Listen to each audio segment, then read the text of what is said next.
Welcome to Sherlock's Casebook, where every mystery has a story, and every story hides a secret. Step into the world of deduction, suspense, and untold cases of Sherlock Holmes. Are you ready to uncover the truth? A perplexing crime. It was a bitterly cold night in London, with the fog creeping along the cobbled streets, curling around lampposts like spectral fingers. The gaslights barely pierced the thick mist, casting dim, eerie pools of light along the lanes. The city, as it often did, seemed to have absorbed the chill, its heartbeats muffled by the dense air. In the heart of Mayfair, at 16 Grosvenor Square, an unsettling crime had occurred, one that neither Scotland Yard nor the finest minds at the police station could make heads or tails of. A wealthy gentleman, Lord Ashcombe, was discovered dead. In his study, the door locked from the inside, the windows shut tight, and no sign of an intruder. The circumstances were baffling. There were no marks of violence upon his body, no poison found in his wine, and yet something clearly had caused his demise. His face was pale, his expression frozen in a grotesque, almost fearful grimace. The room in which the body was found had been sealed for hours before the discovery, and the officers who arrived on the scene were confounded. It appeared as though the man had simply died. His possessions were untouched, his desk orderly, his papers neatly stacked as if awaiting attention. Yet the unmistakable feeling of something deeply sinister hung over the scene. Scotland Yard's Inspector Lestrade, who had attended to the case with his usual fervour, had spent hours investigating, but found himself as perplexed as he was when he first arrived. There were no signs of struggle, no clues that could lead to the murderer, if indeed a crime had been committed. The lock on the study door was unbroken, and no one had entered or exited the room for the better part of the day. The only mystery was the cause of death, which remained undetermined. It was in this state of helpless confusion that I, Dr. John Watson, found myself walking with Holmes along the fog-laden streets, our steps muffled against the cobblestones. "Holmes," I began, my breath misting in the cold air, "what do you make of this strange case?" Holmes, his ever-astute eyes scanning the surroundings, replied without turning his gaze from the street ahead. "The very essence of a locked-room mystery, Watson. A challenge I shall relish, no doubt. But what we need, as always, is the right perspective. Tell me, Watson, what does it say about a case when it appears unsolvable at first glance?" "It suggests that, in truth, there is something hidden, something which has yet to be understood. But you don't believe it is as simple as it seems?" I asked, my curiosity piqued. "Simple?" Holmes raised an eyebrow, his voice laced with a hint of amusement. "Far from it. Simplicity is but the veneer of ignorance. The truth lies beneath. Perhaps it is in the lock, or perhaps it is in the expression of Lord Ashcombe's face, or perhaps the key is not in the room at all." I followed in silence, knowing that when Holmes spoke, it was never a mere speculation, but a pathway to uncover the truth. And soon we would both be plunged into a case that would test our very notions of logic, deception, and human nature. It was time to step into the world of Lord Ashcombe's final hours, and into the tangled web that awaited us. Holmes' observations. The weather grew colder as we walked towards 16 Grosvenor Square, the fog now thicker than before. Holmes, whose keen observations could often be noted even in the smallest details, seemed oddly detached from the world around us. His mind, I knew, was already working on the puzzle that lay before us. Upon our arrival, we were met by Inspector Lestrade, who greeted us with his customary mix of frustration and hope. "Mr. Holmes, Dr. Watson, I trust you've come to provide some insight into this dreadful affair." Holmes nodded, his expression unreadable. "Indeed, Inspector.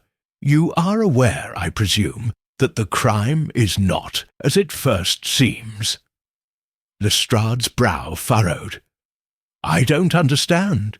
Everything appears in order. No forced entry, no sign of struggle. And yet the man is dead. How can that not be as it seems?" "Nothing is ever as it seems," Holmes replied cryptically, as he walked past Lestrade into the foyer of the Grundy house. I followed, keeping pace as always, though my mind raced with questions I knew would soon be answered, or so I hoped. We made our way into Lord Ashcombe's study, where the body had been discovered. The room was grand in its simplicity. Mahogany furniture, dark red velvet curtains that matched the carpet, and a tall, imposing bookshelf lined with volumes of law, history, and philosophy. The study was a sanctuary of intellect, and I could not help but feel an eerie sense of intrusion as we stepped inside. Lord Ashcombe's body lay as he had been found, collapsed in his armchair beside a mahogany desk. His face, still frozen in that fearful expression, was unmistakably pale, a stark contrast to the warmth of the room's lighting. There was no sign of a struggle, no blood to suggest violence, and yet I could feel something unseen linger in the air, a tension that refused to dissipate. Holmes immediately bent down, his sharp eyes scanning every detail with precise calculation. He took no notice of the room's appearance, nor the clock that ticked steadily by the door. His gaze was fixed upon the small, seemingly insignificant details, the flickering candle on the desk, the glass of wine that had yet to be emptied, the angle at which Lord Ashcombe's body rested. It was the sort of scene that would pass unnoticed by anyone without the proper perspective. To Holmes, however, these minute observations spoke volumes. He stood up abruptly. "Watson," he said, his voice calm but urgent, "do you see the faint line of dust on the edge of this desk?" I bent closer, following his pointed finger. Sure enough, a thin streak of dust trailed along the edge, disturbed only in a single spot where Lord Ashcombe had clearly placed his hand moments before he passed. Perhaps Lord Ashcombe did not die here at all, Holmes mused. Notice how the glass is untouched, and the wine shows no signs of having been disturbed. In fact, it is rather too neat, too orderly for a man who died in his own study. Lestrade, observing from the door, shifted uncomfortably. "What are you suggesting, Holmes?" Holmes paused for a moment before responding. "I suggest, Inspector, that the cause of death is not what it appears. The wine glass, for one, should be a sign that something is amiss." He turned back to the desk, inspecting the papers with a scrutinizing eye. "This too, Watson. See how these papers are stacked. No one would leave such an order behind if they were in distress. Yet there is something peculiar in this, something intentional about the arrangement." I had already noted the precise nature of the stacks, but had failed to attach any meaning to it. Holmes, however, had instantly deduced that such order could not be accidental. It was as though Lord Ashcombe had been preparing for something before his death, a final attempt to conceal or reveal something, perhaps to mislead. What about the lock on the door, Holmes? Ensure. What a heap sheer, I asked. Could that have been tampered with? Not in the slightest, Holmes replied, walking over to the door and testing the handle. It was solid, undisturbed. The lock is perfectly intact. What's more, it's impossible for anyone to have entered the room without disturbing the dust on the windowsill. There are no footprints outside, no evidence of anyone leaving or entering. Lestrade stepped forward. So, what do you make of all this? Holmes took a step back, his fingers tapping rhythmically on his chin, lost in thought. There's more to this than a simple locked-room mystery, I assure you. This crime was carefully staged, Watson. The question is, why? And who would have benefited from this? He glanced at me sharply, his eyes flickering with intensity. What do you make of the condition of the body? There is no visible wound, no evidence of foul play. Yet it is certain that Lord Ashcombe is no longer with us. I leaned in closer to examine the body myself. The pale skin, the sharpness of the features, all seemed to suggest something far darker than a simple illness or accident. No signs of poison and no marks of injury, I said, my voice tinged with uncertainty. How then could he have died? Holmes's lips curled into a faint smile, but there was no humour in it. You are looking for a simple answer, Watson, but there is no such thing in this case. The answer is hidden beneath layers of deception and calculation, and it is my task to unravel them. We are dealing with a mind, not an accident.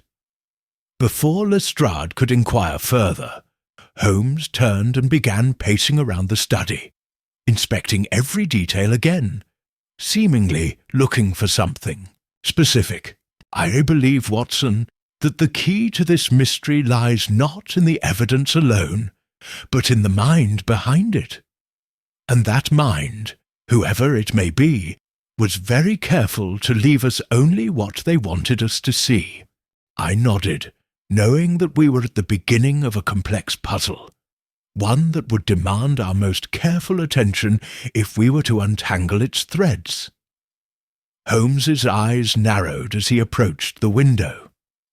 It is clear, Watson, that we are not dealing with a simple case of death.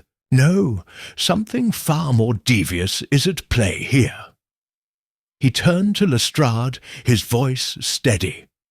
We will need to speak with those closest to Lord Ashcombe. Only then will we begin to understand the true nature of this crime. With that, the investigation was underway. The clues begin to take shape. As we left Lord Ashcombe's study, the fog outside seemed to thicken, its tendrils creeping along the streets, swallowing the houses and alleyways. Holmes, however, remained impervious to the weather's chill, his mind wholly absorbed in the case. His eyes, which had already catalogued every detail of the room, were now fixed firmly on the broader landscape of this mystery. I trust you're beginning to see the enormity of this puzzle, Watson? Holmes asked, his voice low, but with the unmistakable edge of challenge that I had come to expect. Indeed, Holmes, but the more I see, the less I understand, I confessed. The scene in that room was meticulously ordered, and yet nothing about it makes sense. If there was no struggle, no evidence of violence, what exactly happened?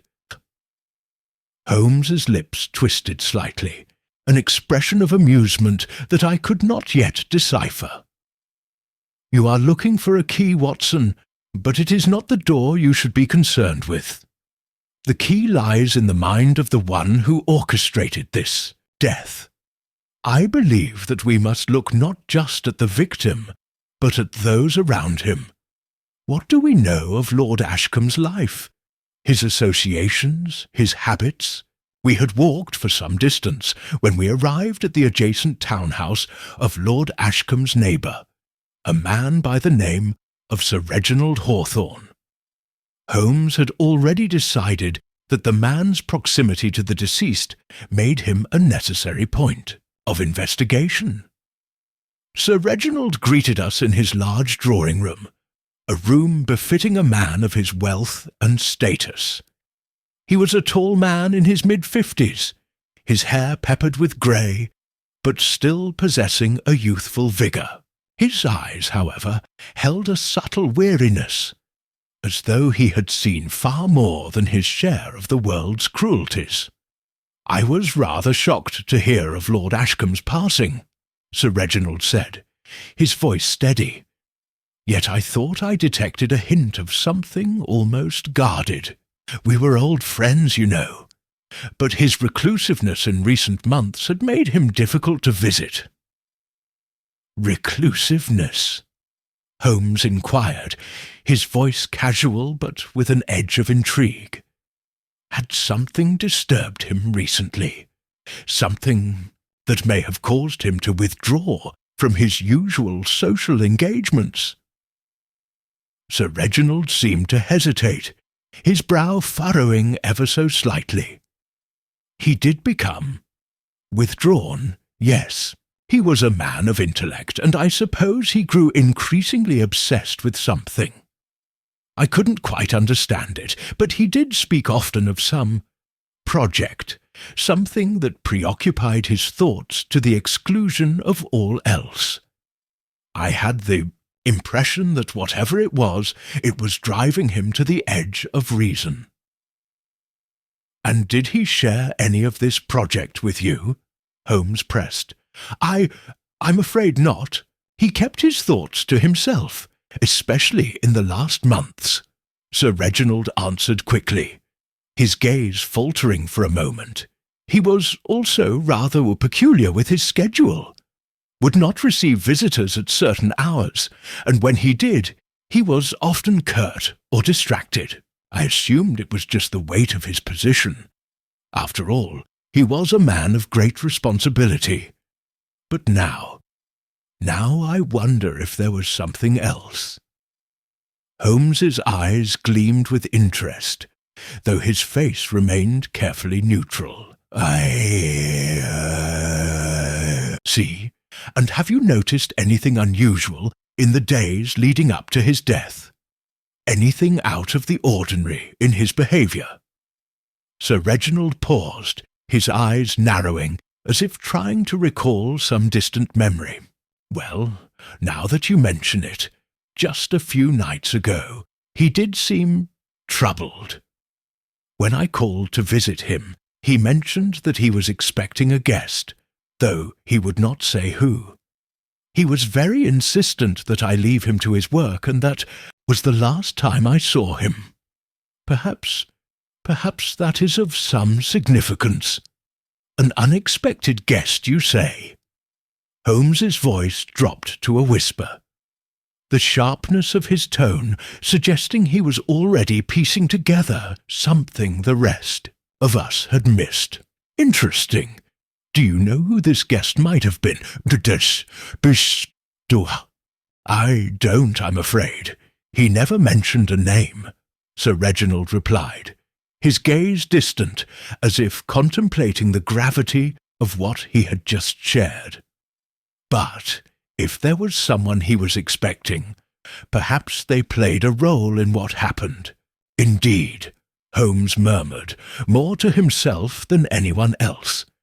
"Perhaps this guest holds the key to understanding the riddle of Lord Ashcombe's death." As we exited Sir Reginald's home, Holmes appeared deep in thought, his gaze distant as he processed the new information. We walked back toward the townhouse, but I noticed that Holmes's pace had quickened, as if something had clicked in his mind. "Holmes," I asked as we turned a corner, "do you have a theory yet?" Holmes stopped abruptly, turning to face me with that intense look that always signalled the beginning of his analysis. "I do, Watson, but I am loath to speak of it just yet. You see, the problem lies not in the lack of clues, but in the abundance of them. There are too many details, each one seemingly important, yet none of them quite fitting together. It is as though someone has intentionally scattered the pieces of a puzzle, hoping to confuse us." I paused, allowing the weight of his words to settle over me. It was true. The more we investigated, the more the pieces seemed to lead in multiple directions, none of them conclusive. The lock on the door, the strange guest, the odd behaviour of Lord Ashcombe. All of these could have been significant, yet none of them alone seemed to point to a clear answer. Holmes, ever the master of patience, seemed unruffled by the complexity of the case. "We must continue to examine every possibility, Watson. Each step we take will bring us closer to the truth. Let us proceed to the next step, investigating the servants and those who had access to Lord Ashcombe's personal affairs. The answers are there. I am certain of it." And so we made our way to the servants' quarters, where new revelations, yet more clues, awaited us. The servants' testimonies. As we entered the modest servants' quarters of Lord Ashcombe's townhouse, the atmosphere was starkly different from the refined elegance of the study or Sir Reginald's drawing-room. The rooms here were functional, practical, a world away from the lavish spaces where the aristocracy dwelled. The servants had gathered, some standing awkwardly, others seated in silence, awaiting our arrival. Among them were the housekeeper, Mrs. Perkins, a wiry woman in her late 40s, the butler, Mr. Dawson, a man with a proud, stoic demeanour, and the maid, Miss Lydia Gray, a quiet, delicate young woman who seemed out of place among the rest. Holmes, as always, was careful in his approach, studying their faces and mannerisms before uttering a single word. His gaze flicked between them, noting every twitch, every subtle movement, as if reading from an invisible script. "Good evening, Mrs. Perkins," Holmes began, his voice soft but commanding. "You were with Lord Ashcombe for many years, yes?" "Yes, Mr. Holmes.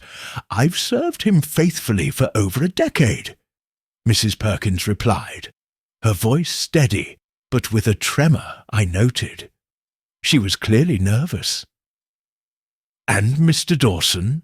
Holmes inquired, turning to the butler, who stood near the window, his posture rigid. "You too have been in his employ for some time?" The butler nodded curtly. "Indeed, sir. Since Lord Ashcombe inherited the estate, I am loyal to my position." "Loyalty, yes," Holmes muttered, his eyes flicking over Dawson's expression with a critical eye. "But loyalty is not always a virtue, Mr. Dawson, is it?" The butler's face hardened at this insinuation, but he remained silent. Holmes turned his attention to Miss Lydia Gray, who stood at the far end of the room, her hands clasped nervously in front of her. "And you, Miss Gray," Holmes said, his tone shifting ever so slightly. "How long have you worked in the house?"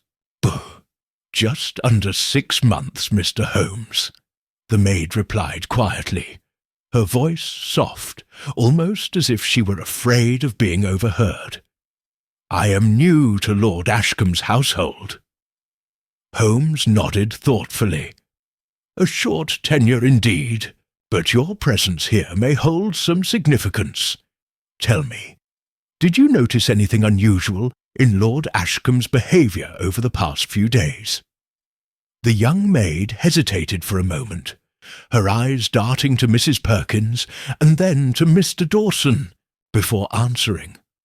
"Well, yes, He seemed distracted. He didn't call for me to tend to his room for the past few days, and there was something strange in the way he looked at me once, like he knew something I didn't. Holmes's eyes sharpened at this response, though his voice remained even. "And did you speak to him about this? Did he ever confide in you?" "No, sir. He was always polite, but distant, as if there was something on his mind he could not share." Holmes gave a small, barely perceptible nod before turning to Mrs. Perkins. "And you, Mrs. Perkins, what of the night of Lord Ashcombe's death? Did you hear anything out of the ordinary?" The housekeeper's eyes shifted briefly. For a moment I could have sworn I saw a flicker of something darker in her expression. She cleared her throat before answering. I was not in the house that evening. I was at my sister's in Kensington, but I received a message late that night informing me of the tragedy. It's been a terrible shock, Mr. Holmes, truly." Holmes did not appear convinced by the woman's response. "A message, you say? How curious! Might I inquire who delivered this message to you?" Mrs. Perkins's eyes darted nervously. I don't recall. It was a servant, of course."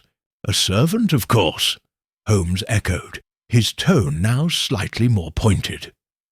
Perhaps this servant also brought news of any other activities that evening, or perhaps something else. The housekeeper blinked, taken aback by the shift in Holmes's questioning. No, nothing else. It was a simple message. Holmes raised his hand to silence her, his eyes now scanning the room with a renewed intensity. "It's clear that something was amiss that evening, Mrs. Perkins. I suggest you reconsider your story, as I may have more questions to ask." I could sense the tension in the room escalating, as each member of the household seemed to shrink under Holmes's gaze. Yet none of them volunteered more information, and I felt the growing suspicion that each of them might be hiding something. For a moment, I was almost certain that one of them was directly involved in the crime. But which one? Holmes had shifted his attention back to Mr. Dawson, his voice now taking on a more calculated tone. "Mr. Dawson, you've served Lord Ashcombe for a long time, yes? Would you say that he was in a particular state of mind in the days leading up to his death?" Dawson stiffened at the question, his lips curling slightly. "I don't see how that's any of your concern, Mr. Holmes." Holmes smiled faintly. But it is. Because you see, Dawson, I've noticed something most unusual about the study. It seems rather too neat, don't you think? The papers stacked precisely, the glass of wine untouched, the body at the desk as though it had been placed there intentionally. It's almost as if someone wanted it to look as though nothing had happened. The butler's eyes flickered, and for a split second I thought I saw something like guilt pass across his face, but he quickly masked it with a defiant stare.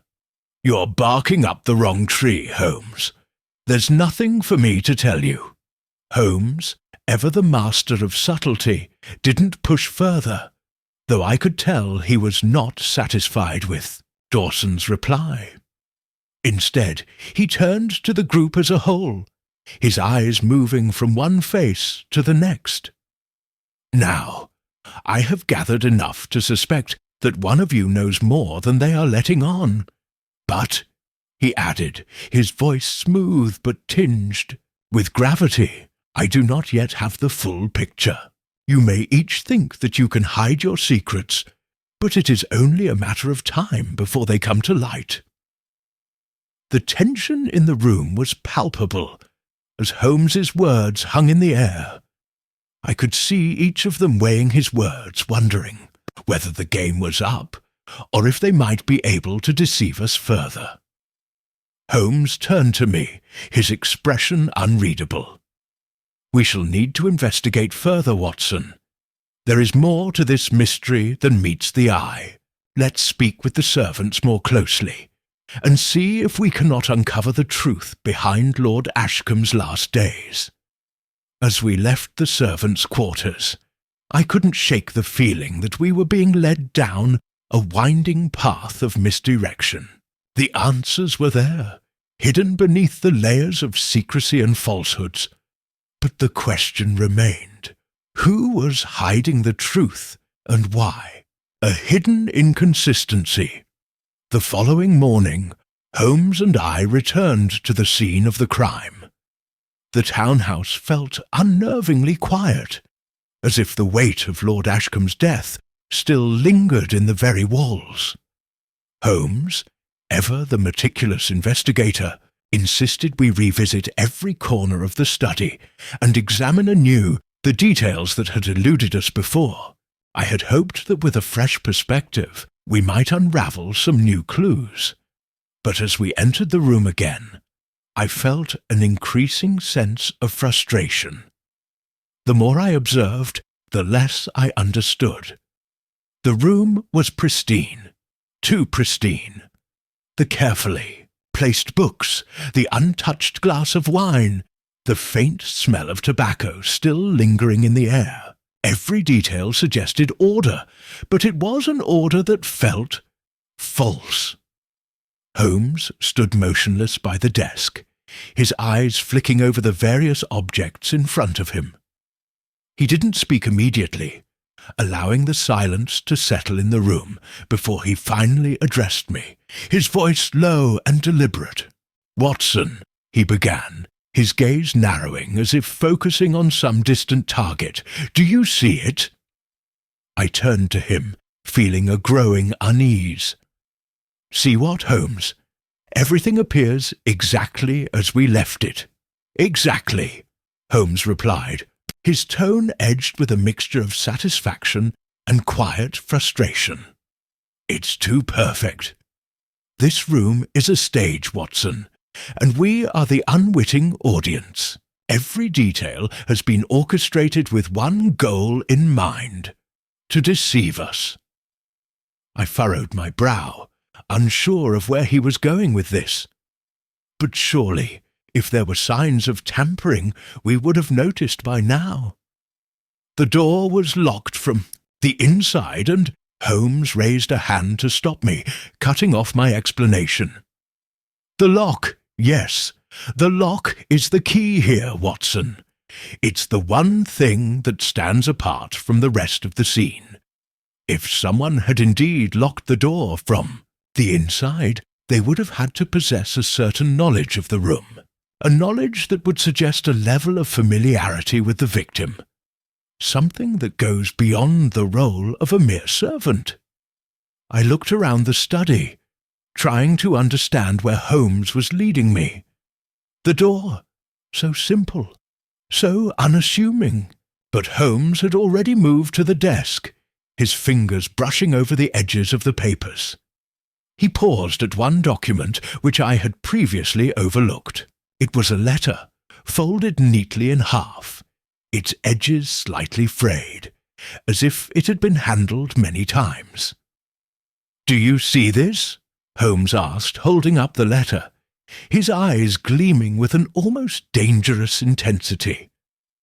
I stepped forward, inspecting the paper more closely.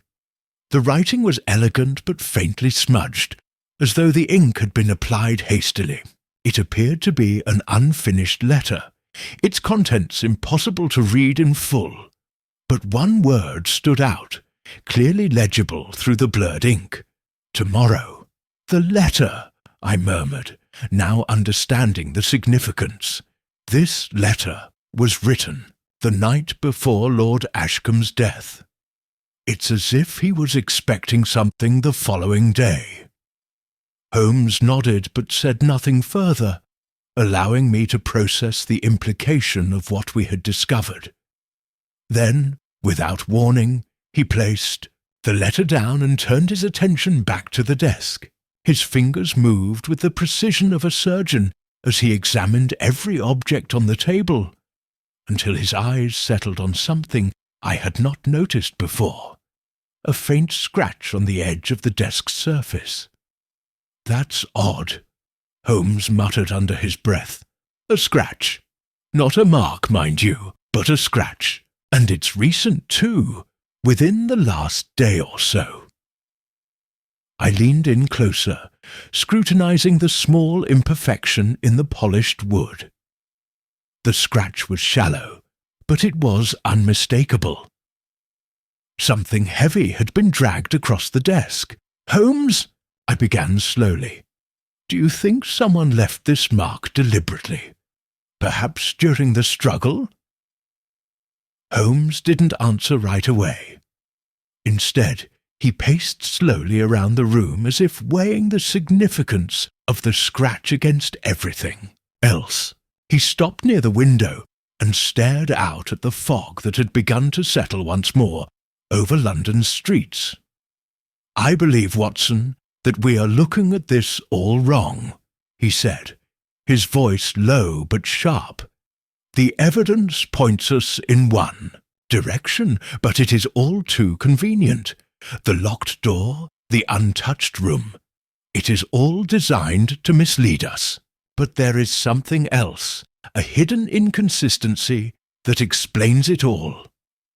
I felt a chill run down my spine at his words. "What do you mean, Holmes? What have we missed?" Holmes turned to me, his face serious.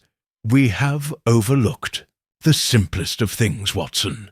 The most fundamental clue, one that lies not in the material evidence, but in the behaviour of those who should know better." I could see that he was struggling to explain the intricacies of his theory without prematurely revealing the full picture. His mind was working at a speed far beyond my own, piecing together connections I had not yet made. "Holmes, you must clarify," I said, feeling the frustration that had been building inside me for days. "What exactly are you suggesting?" Holmes exhaled slowly, as if collecting his thoughts before revealing what he already knew. "I suspect that someone was not just looking for a way to kill Lord Ashcombe, Watson. No, someone was looking to frame the perfect murder. They wanted us to believe it was impossible to solve, that no one could have entered or exited the room. But they forgot one thing." I raised an eyebrow. "And what is that, Holmes?" "They forgot to hide the most obvious of clues. The deduction letter was written for a reason. Tomorrow was the key word. It suggests that the victim had a plan for the next day. A plan that was never completed. And the scratch on the desk? It suggests that someone used the very furniture as a weapon or tool to stage the scene." Holmes's gaze returned to the desk. His fingers traced the scratch once more, but this time with a sense of finality. Someone wanted to make it look as though no one could have entered the room. But they made one fatal error. They failed to account for one thing, the true nature of the room, and the one who knew it best. I was beginning to see the thread Holmes was pulling at. The entire scene, carefully arranged, too orderly, was a falsehood. A perfect crime that was, in fact, an elaborate deception. But who was the master behind this ruse? And why? Before I could ask, Holmes turned and gestured for me to follow. "We are not finished yet, Watson. There is still much to uncover. We must go back and speak with the key players, the ones who had access to the study and knew Lord Ashcombe's schedule. They are the ones who can tell us why he was waiting for someone tomorrow." As we stepped out into the London streets, the fog seemed to part just slightly. as though the city itself was about to reveal its secrets. Holmes, ever determined, was already several steps ahead, his mind racing towards the next revelation. The disappearance of the servant. The fog had thickened since our departure from Lord Ashcombe's townhouse, rolling in like a heavy, suffocating blanket that obscured the world beyond a few feet. We walked briskly, our steps quickening as Holmes led me down the narrow streets. His mind seemed to be working at an almost unbearable pace, calculating, observing, and pulling together pieces of the puzzle faster than I could follow. "I have a theory, Watson," Holmes said, breaking the silence, "and yet it still lacks the most important piece." I raised an eyebrow, my curiosity piqued. "And what piece is that, Holmes?" "The letter, Watson. I believe it was not intended for Lord Ashcombe at all," Holmes replied, his voice low but sharp with clarity. That letter was for someone else, someone whom he knew would be the one to find him. I frowned, unsure of the implications of his words. "But the letter was addressed to him, Holmes. We found it on his desk, along with the rest of his papers. How can it not have been for him?" Holmes looked at me, his gaze steady and piercing, as if measuring my understanding. "Because, Watson, no one writes an urgent letter to themselves in such a hasty and disordered fashion, and no one writes the word tomorrow when they know that tomorrow will never come." I felt a sinking sensation in my chest as the weight of his deduction settled upon me. It had all seemed so simple, so neatly arranged. Yet Holmes had shown me the cracks in the facade, and now I could see the growing web of deceit around Lord Ashcombe's death. The letter was a message for someone else, but the question was who? We reached the cobbled streets of the district where the servants had lived and worked. The small alleyways that wound between the houses were damp and shadowed, the fog clinging to the buildings in a ghostly manner. Holmes's pace never faltered, his mind fully absorbed in the case, but I couldn't shake the feeling that we were walking deeper into a labyrinth of secrets. As we neared the townhouse's servants' quarters, Holmes suddenly halted, his eyes narrowing at something ahead. A figure was standing in the fog, partially hidden in the shadow of a nearby building. A tall man, with his coat collar turned, up against the chill, was watching us from the distance, his hands clasped behind his back. I had not noticed him earlier, and the figure seemed oddly out of place in this part of London. Holmes immediately stepped forward, his usual confidence returning in an instant. "Mr. Dawson," he called, his voice cool and direct. "A pleasure to see you." The butler stiffened at the mention of his name, but did not make a move to approach us. His face was difficult to read, though his eyes betrayed a glimmer of unease. "Mr. Holmes," he said, his voice cautious but measured, "I was just on my way to see you, actually." "You were?" Holmes raised an eyebrow. "How fortunate! We were just about to speak with you. Would you mind accompanying us back to the house?" The butler hesitated, his gaze flickering briefly to the shadows behind him before he nodded. "Of course, sir, if you wish it." As we walked back to the house, I couldn't help but notice how uneasy Dawson seemed. He moved as though each step were weighed down by a burden only he could feel. There was something in his eyes, a flicker of fear, that seemed at odds with the composed figure I had seen the day before. It was as though he was waiting for something to happen, something inevitable, and that anticipation seemed to make him even more nervous. Once inside the servants' quarters, Holmes wasted no time in confronting him. "Mr. Dawson, I believe you have something to tell us. I don't believe you were merely taking a stroll in the fog tonight." The butler shifted uncomfortably, avoiding Holmes's gaze. I don't know what you mean, Mr. Holmes. I was merely out for a walk.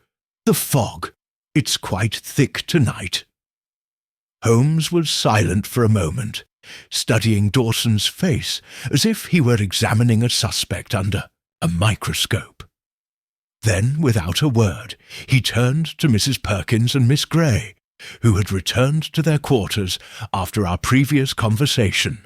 "I believe you both have noticed something strange in Mr. Dawson's behaviour," Holmes said, his voice tinged with a hint of challenge. "Have you not?" Both women glanced nervously at one another, but it was Miss Grey who spoke first, her voice trembling slightly. "Yes, sir. I saw him earlier, in the hallway, just outside Lord Ashcombe's study. He seemed agitated, almost as though he was expecting something or someone." Mrs. Perkins nodded, though she appeared more hesitant in her reply. "I've never seen Mr. Dawson act like that before.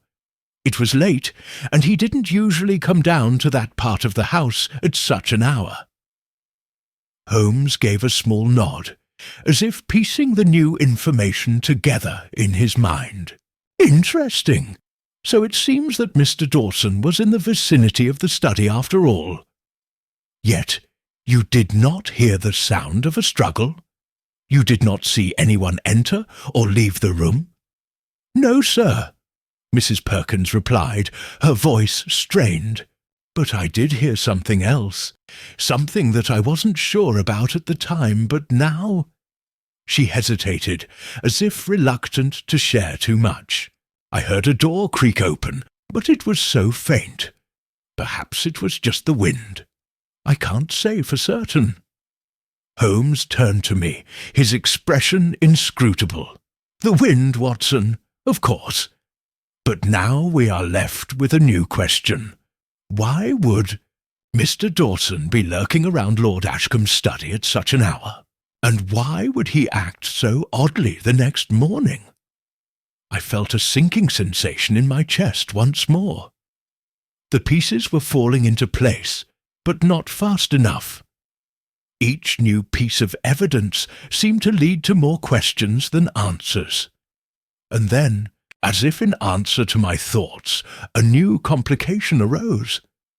Miss Lydia Grey, who had been silent for some time, suddenly looked pale. Her eyes were wide with fear, and she stepped forward, her voice barely above a whisper. "Mr. Holmes, there's something I haven't told you, something I should have mentioned earlier." Holmes's eyes locked onto hers with piercing intensity. "Go on, Miss Grey. What is it?" I've been seeing things. Shadows, moving around the house. Not just at night, but during the day as well. I know it sounds mad, but it feels as though someone is watching me, and I believe—" Her voice trailed off, and she hesitated before continuing. I believe I saw someone leave the house just after Lord Ashcombe died. It wasn't Dawson or Perkins. It was someone else, someone I didn't recognize." A wave of cold dread swept over me as Miss Grey's words hung in the air. The mystery had just deepened. There was someone else involved in this crime, someone who had managed to slip unnoticed into the heart of Lord Ashcombe's house, someone who had a reason to be there. Holmes turned to me, his face hardening with determination. "The game is afoot, Watson, and now we know we are not dealing with just one culprit, but two. We must find the shadow that lurks in the corners of this house before they vanish entirely." As we left the servants' quarters, the fog seemed even thicker than before, swallowing the streets in its cold embrace. The stakes had risen, and now the question was no longer simply who had committed the crime, but who else had been involved. A web of deception. The tension in the air was palpable as Holmes and I returned to Baker Street that evening. The fog had begun to recede, but the weight of the case still clung to me, settling deep into my chest like a dark cloud. Holmes had not spoken much since our encounter with Miss Grey, but his sharp eyes told me that he was already formulating a plan. I could see it in the way his fingers drummed lightly against the arm of his chair, a rhythm that spoke volumes of the intensity of his thoughts. As I sat across from him, I couldn't help but ask the question that had been burning in my mind for hours. Holmes, do you truly believe there are two culprits involved in this? I can hardly imagine how anyone could have entered or left the room without being noticed, yet Miss Grey's account— I trailed off, unsure of what to make of her words. It just doesn't make sense. Holmes looked at me with his usual quiet intensity, his gaze steady and unwavering. Watson, you must learn to think in terms of possibilities, not absolutes. The facts we have gathered so far point toward a crime that was meticulously planned. Someone, perhaps both, intended to create a perfect illusion, a locked room, an unsolvable mystery. But what they overlooked was one crucial element, the human factor. I leaned forward, eager for him to explain further. What human factor, Holmes? The element of unpredictability, Holmes replied, his voice smooth with the confidence of a man who had already solved the riddle in his mind. In any mystery, there are patterns to be observed, but there are always variables, Watson. In this case, our suspects, the butler Dawson, the housekeeper Mrs. Perkins, and Miss Grey, all played their parts. But someone else entered the scene, someone who is still hidden in the shadows. I nodded, processing his words. There was still so much we didn't know, and yet Holmes seemed confident in his deductions. I could only hope that his brilliant mind was not leading us down another false trail. Holmes stood up abruptly, his eyes gleaming with an idea I had yet to fully comprehend. Watson, we need to lay a trap. If someone else is involved, they will reveal themselves when presented with the right circumstances. I blinked, caught off guard. A trap, Holmes? Are you suggesting we stage another scene? Holmes smiled slightly, a glint of amusement in his eyes. Not quite, Watson, but something similar. We will need to create a situation where the true motive behind Lord Ashcombe's death becomes apparent, and in doing so, we will force our hidden player into the open. I sat back, stunned by the audacity of his plan. And how do you propose we do that? Holmes's gaze was fixed on the window, where the night sky was now clear of fog. We know that Dawson was close to the victim, and we know that Miss Grey has seen things that suggest there is someone else lurking in the shadows. This new person, whether a former associate or someone with a hidden agenda, is not as careless as the others. They have kept themselves hidden. But if we introduce a piece of the puzzle they cannot resist, they will be forced to reveal themselves. I still didn't fully understand, but Holmes had already begun to pace, as he often did when a solution was forming in his mind. We will need to arrange for a meeting tomorrow evening, he continued, a carefully timed exchange of information. I will need to speak to Miss Grey once more, and we will need the cooperation of Dawson and Mrs. Perkins. But why wait until tomorrow, Holmes? I asked, leaning forward in my chair. The mystery is already growing more complex with each passing moment. What are you hoping to uncover by waiting? Holmes paused and turned to face me, his expression coldly calculating. Because, Watson, the letter is the key. The victim, Lord Ashcombe, was expecting someone the next day. I believe that person was not an ally, but a rival, one who sought to take advantage of Lord Ashcombe's position. Tomorrow will reveal everything, and it is then that we will lay our trap. The plan was set. Holmes's sharp mind had already mapped out the next few steps. I could not help but feel a rising sense of urgency in the pit of my stomach, but at the same time, I trusted Holmes implicitly. If anyone could make sense of this tangled web, it was him. That night, I stayed up, long after Holmes had retreated into his private thoughts. I reviewed everything we knew so far. Dawson's strange behaviour, Miss Grey's unsettling account of seeing an unknown figure, the cryptic letter, and the marks on Lord Ashcombe's desk. Each clue seemed to lead to more questions than answers, but in my heart I knew that Holmes was right. The killer, or killers, were hiding in plain sight. As the clock struck midnight, Holmes finally broke his silence. "Watson, prepare yourself. Tomorrow we will uncover the truth." I nodded, the weight of the coming day heavy on my mind.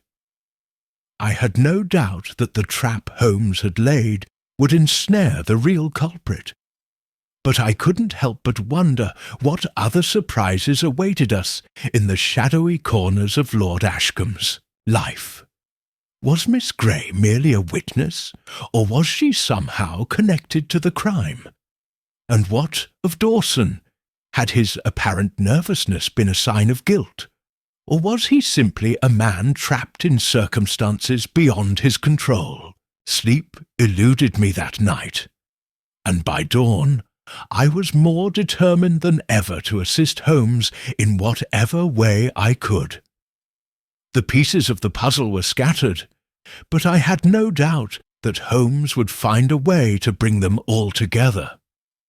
The next day, as we made our way back to Lord Ashcombe's house, the fog had returned thicker than ever. The city was a maze of shadows, each one hiding a secret waiting to be uncovered. I glanced at Holmes, and though his expression remained unreadable, I could see the flicker of anticipation in his eyes. He was ready, and so was I. Tomorrow would bring the answers we sought. But would we like the answers we found? Holmes, ever the master of control, said nothing. His mind was already far ahead of mine. The game was afoot, and he was preparing to strike. The final act of deception. The morning had come with a biting chill that seemed to seep through the layers of my coat and settle deep into my bones. The fog was thicker than ever, swallowing the streets and casting an eerie silence over London. The familiar hum of life was muffled, as if the city itself was holding its breath, awaiting the inevitable conclusion of the mystery that had gripped us for days. Holmes had not spoken much on the journey to Lord Ashcombe's townhouse. His mind, I could tell, was already working with a precision that only he could manage. I, on the other hand, felt a gnawing sense of anticipation, a quiet dread that something unexpected was lurking just beyond our reach. We were ushered into the drawing-room where Lord Ashcombe's family had gathered, the house still thick with an air of tension that seemed to have settled like dust upon the furniture. The servants, Dawson, Mrs. Perkins, and Miss Grey, stood near the hearth, all eyeing Holmes with varying degrees of curiosity and apprehension. Holmes wasted no time. His eyes flicked over each of them, his gaze sharp as a hawk's, before he spoke. "I believe we have reached the end of our investigation. The time has come to reveal what has been hidden." The room fell silent, and even the servants seemed to draw in a collective breath, their unease palpable. Holmes looked from one to the other, his voice cool and measured. It was not just one murder, but two, carefully orchestrated to make the truth difficult to uncover. But the threads, as always, have led me to the answer. I watched the room, noting the subtle shift in expression as Holmes spoke. Dawson's brow furrowed slightly, Mrs. Perkins stiffened, and Miss Grey paled even further. Each of them had their own part to play, but it was clear to me now that Holmes was about to pull the rug from beneath them all. "The key to the mystery," Holmes continued, his gaze now focused solely on Dawson, "lies not in the letter, but in the actions that followed Lord Ashcombe's death." Dawson's hand tightened around the silver watch chain that hung loosely from his waist, betraying a hint of nervousness. Holmes took note of it immediately. "You see, gentlemen and ladies, the letter we found was not meant for Lord Ashcombe. It was, in fact, a letter that would have been delivered to someone else, someone very close to him. It was written by someone with an intimate knowledge of Lord Ashcombe's affairs." A murmur rippled through the room, but Holmes held up a hand to silence it. "I believe it was meant for a business partner, someone who had been involved with Ashcombe for many years, but who recently had a falling out with him. That partner, however, would never have been able to enter the house in person to retrieve the letter, not without attracting attention." Miss Grey's eyes darted nervously, and I could see her fingers twitching in the folds of her dress. "Who was this partner, Holmes?" she asked, her voice strained with the tension of the moment. Holmes turned to her, a slight smile playing at the corner of his lips. "Ah, Miss Grey, I suspect you know him better than you realize. The business partner I speak of is none other than your late father, Thomas Grey." The words hung in the air like a heavy fog, and the shock on Miss Grey's face was immediate. She took a step back, her eyes wide with disbelief. "My father," she repeated, her voice trembling. Holmes nodded, his expression unwavering. "Yes, your father was deeply involved in Lord Ashcombe's financial affairs, but after a certain disagreement over investments, he was forced to withdraw from the business. Ashcombe, in turn, attempted to cut him off completely, something that did not sit well with your father. It is clear now that he had hoped to settle the matter with a final devastating blow." I turned to look at Miss Grey, who now stood frozen, her face pale as a ghost. "But my father is dead," she whispered, barely audible. Holmes stepped closer, his voice gentle yet firm. "Yes, Miss Grey, I know. Your father's death was not an accident. It was carefully planned, just as Lord Ashcombe's was. You see, your father had arranged for someone to carry out his plan, someone close enough to the Ashcombe household to slip past the guards and be unnoticed." He turned to Dawson, his eyes narrowing. "And that someone, Mr. Dawson, was you." Dawson stiffened, his eyes darkening with anger. "You're wrong, Holmes," he spat, his voice sharp. "You have no proof." "Eh?" Holmes stepped back, allowing the room to absorb the weight of his words. "Ah, but I do, Dawson. I do." He reached into his coat pocket and pulled out a small crumpled letter, which he handed to Miss Grey. This letter, Miss Grey, was not written by your father, but by Dawson himself.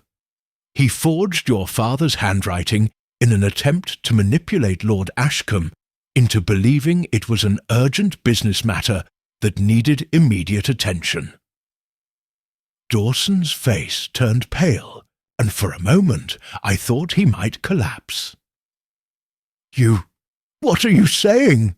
he stammered. Holmes continued undeterred. "You knew Ashcombe's habits, Dawson. You knew he would be alone in his study, and that he trusted you implicitly. And so you waited until the opportune moment to strike.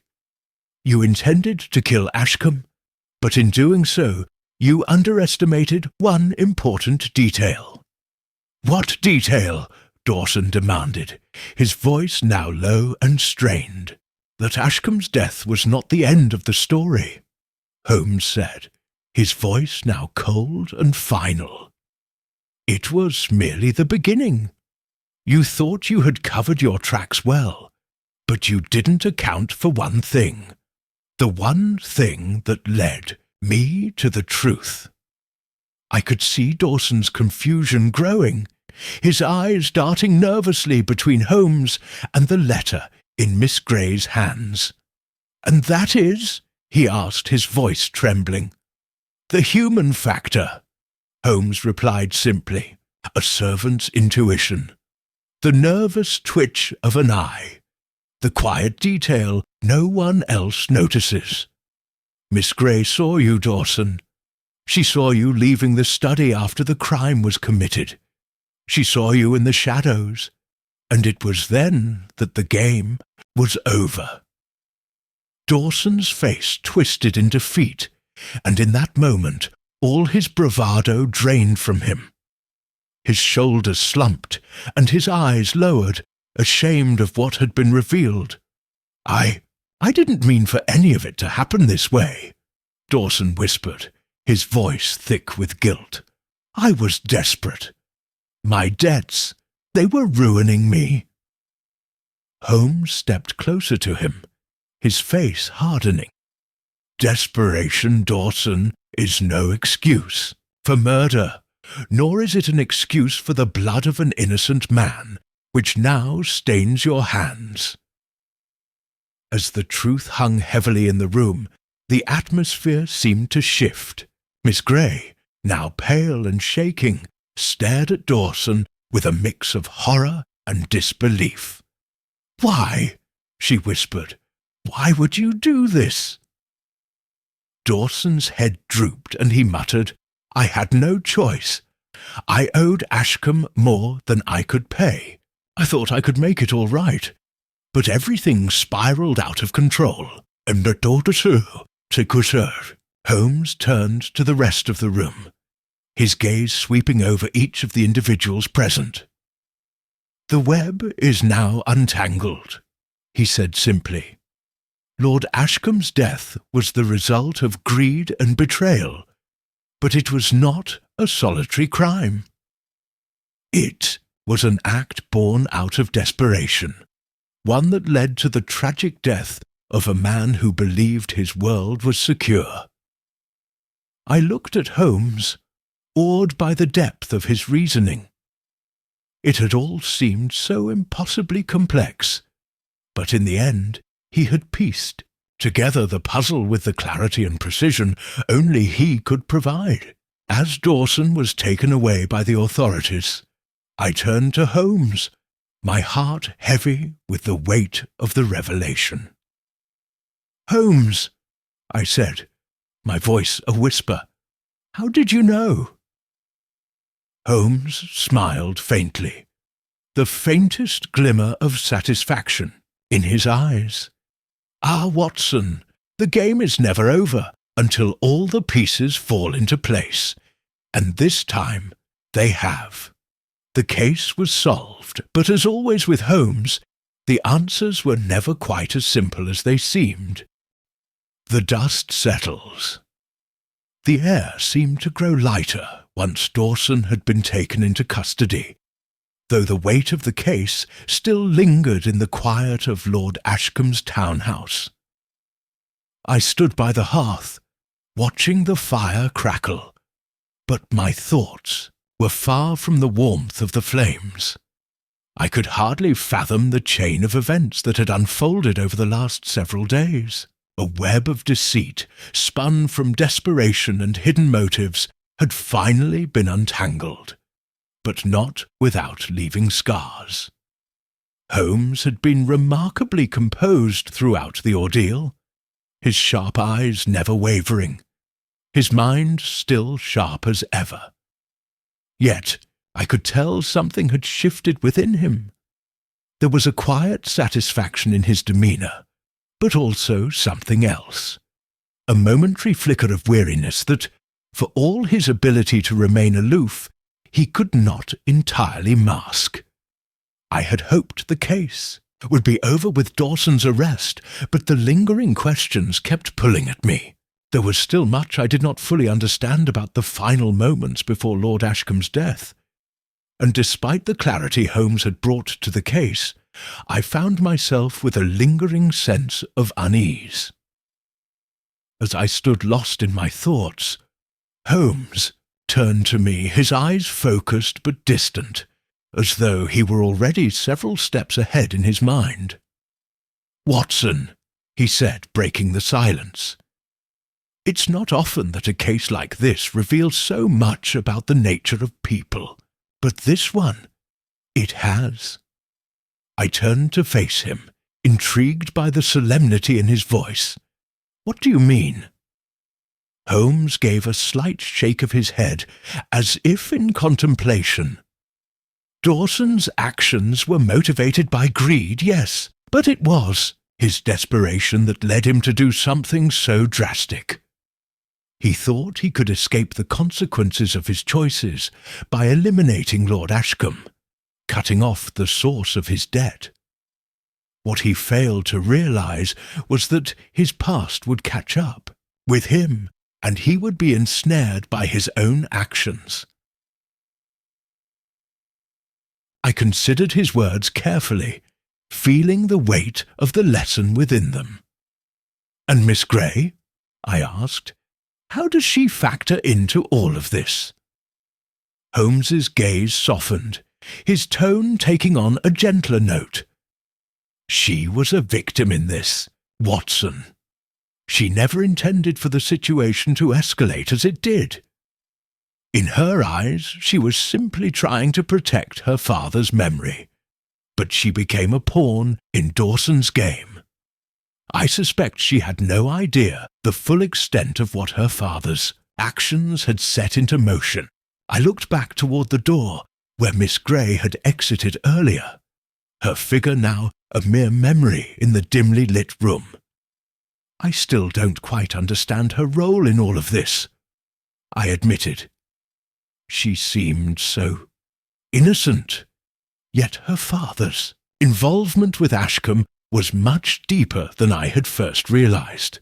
Holmes gave a small, almost imperceptible smile. "That's the trouble with cases like this, Watson. The truth is never as straightforward as it appears at first glance. We are all capable of deception, though often it's the lies we tell ourselves that are the most dangerous. Miss Grey had no part in her father's darker dealings, but when faced with the knowledge of her own heritage, she had little choice but to protect it." I was silent for a moment, contemplating Holmes's words. There was wisdom in them, but also a certain sadness. In the end, Miss Grey would be left to contend with the revelation of her father's actions, a burden she would carry for the rest of her life. I had no doubt that the truth of what had happened would haunt her. After a moment I turned back to Holmes, eager to change the subject. "And Dawson?" I asked, although I already knew the answer. "What becomes of him?" Holmes's expression hardened slightly, his eyes narrowing as he considered the question. Justice will take its course, Watson. He will face the consequences of his actions. His debts, his greed, and the lengths he was willing to go to for money have led him here. The law must run its course. And yet, I murmured, it seems almost tragic. Not that he didn't deserve to be punished, but he was a man, undone by his own choices, his own failings. Holmes did not answer immediately. Instead, he walked toward the window, his gaze lost in the grey expanse of London outside. The fog had started to lift, revealing the distant outlines of buildings in the city. The world, it seemed, was slowly returning to normal, but I knew, as always, that Holmes would never allow the world to remain quite the same in his mind. Tragic, yes, Holmes finally said, his voice almost wistful. But this is the way of things, Watson. People make choices, and those choices shape their futures, sometimes for the better, but more often for the worse. Dawson, for all his skill in creating a perfect crime, was ultimately undone by his own nature. He could not escape the consequences of his actions, no matter how carefully he planned. I nodded slowly, feeling the weight of his words settle on my shoulders. The truth was not always as satisfying as the mystery itself, but it was what it was. There was no escaping it. Holmes turned back to me, his eyes sharp and alert once more, as though the conversation had never taken a sombre turn. But that is what makes our work, Watson, so necessary. We seek to uncover the truth, even when it is hidden beneath layers of lies and deception. And once it is uncovered, the world will be forced to confront it, no matter how uncomfortable that may be. I smiled faintly, watching him return to his usual self. And yet, it is always you, Holmes, who carries the weight of the burden, is it not? The rest of us simply follow in your wake. Holmes raised an eyebrow, a small smirk tugging at the corner of his mouth. Perhaps, Watson, but you are my companion in this, and that is more than enough. You do not need to bear the burden alone. There was a moment of quiet between us, an understanding that passed without words. Holmes had never sought glory or recognition for his work. His satisfaction came in the act of solving the case, in uncovering the truth, and in seeing justice done.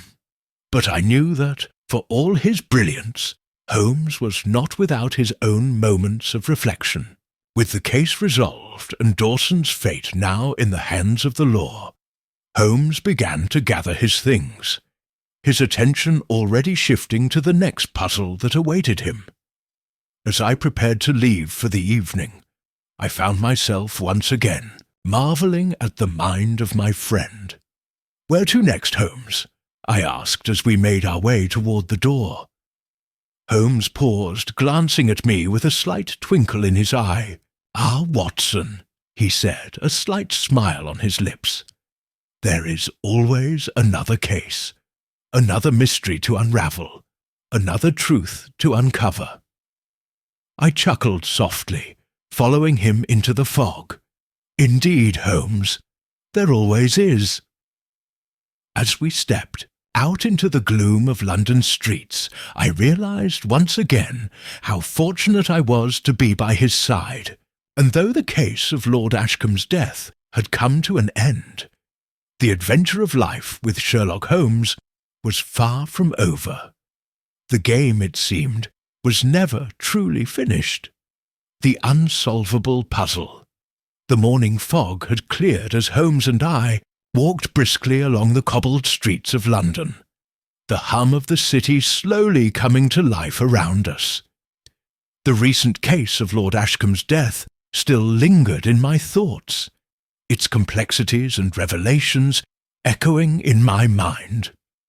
Despite the resolution of the mystery, I couldn't shake the feeling that something had been left unsaid, an elusive thread of thought that Holmes had left dangling. We had barely spoken on our way from Baker Street. Holmes, of course, had already turned his mind to new puzzles, but I remained preoccupied with the aftermath of the case.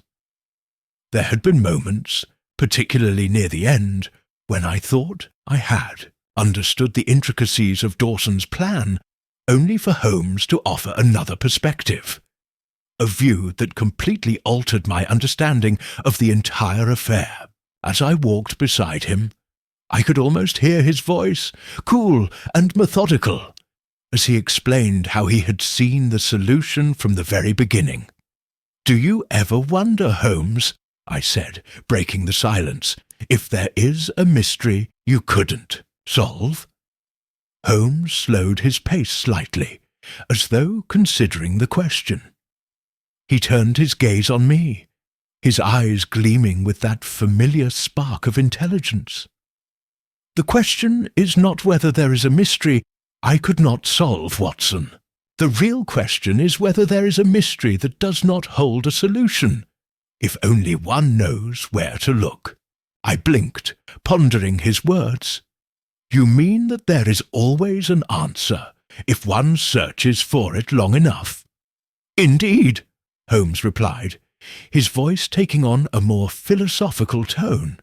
"But that does not mean every answer is immediately apparent. Sometimes the solution lies buried beneath layers of deception, waiting to be uncovered. Sometimes the truth is not what one expects, but that does not make it any less true." I nodded slowly, taking in the weight of his words. Holmes had a way of speaking that always left me both enlightened and mystified. He had a rare gift for seeing the world through a lens that few could understand. And it was this very gift that made him both indispensable and, at times, an enigma to those around him. We continued our walk through the city, the sound of our footsteps mingling with the distant clamour of horse-drawn carriages and the chatter of pedestrians. The world, it seemed, was indifferent to the mysteries that lay within it, yet Holmes had the uncanny ability to peel back its layers and expose the truth hidden beneath. I glanced at him, his silhouette sharp against the hazy morning light, his mind already 1,000 miles ahead, no doubt unravelling the next puzzle that would come his way. "Holmes," I ventured, "do you ever think about what lies beyond the next case?" He glanced at me, his expression momentarily softening. "I do, Watson, but I do not dwell on it. The future, like a mystery, is something we cannot fully know until we are upon it. There is no point in speculating. The present is what matters. The puzzle before us, the case at hand." I smiled at his words, content in the knowledge that Holmes, for all his brilliance, was still a man driven by the same insatiable curiosity that had first drawn me to him all those years ago.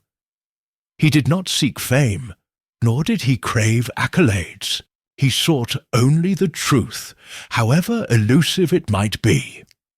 And so, as we continued our walk, the fog of the past few days seemed to lift, and I felt a sense of resolution wash over me. The case of Lord Ashcombe's death had been solved, justice had been served, and Dawson, for all his cunning, had been unmasked as the murderer he was. But in the quiet after the storm, the world felt, for a moment, still. "Do you ever wonder, Watson," Holmes said after a long pause, "why some mysteries remain unsolved by others?" I looked up at him, intrigued. "What do you mean?" "It is not the puzzle itself that eludes them," Holmes said, his voice low, "but rather their ability to see beyond the obvious. They see only the surface, the distractions, but they failed to penetrate the heart of the matter. I understood immediately. It's the difference between observation and deduction, isn't it? Holmes smiled, that familiar, almost imperceptible smile that signalled his approval. Precisely, Watson. Most people observe, but few truly deduce. I smiled back, filled with a sense of pride. To walk beside Holmes, to share in his world of intellect and mystery, was a privilege I would never take for granted. As long as he was by my side, I knew there would always be more to uncover, more questions to ask, and more puzzles to solve. And so, as we rounded the corner of a familiar street, I realized that life with Sherlock Holmes was not just about solving the mysteries of the world. It was about seeing the world as it truly was, without illusion, without distraction. In that moment, I felt an overwhelming sense of gratitude for the man beside me, for the many cases we had solved together, for the truths we had uncovered, and for the never-ending journey of discovery that lay ahead. The game was never truly over, and as long as I had Holmes at my side, it would never be. With that thought, I took a deep breath, ready for whatever mystery came next.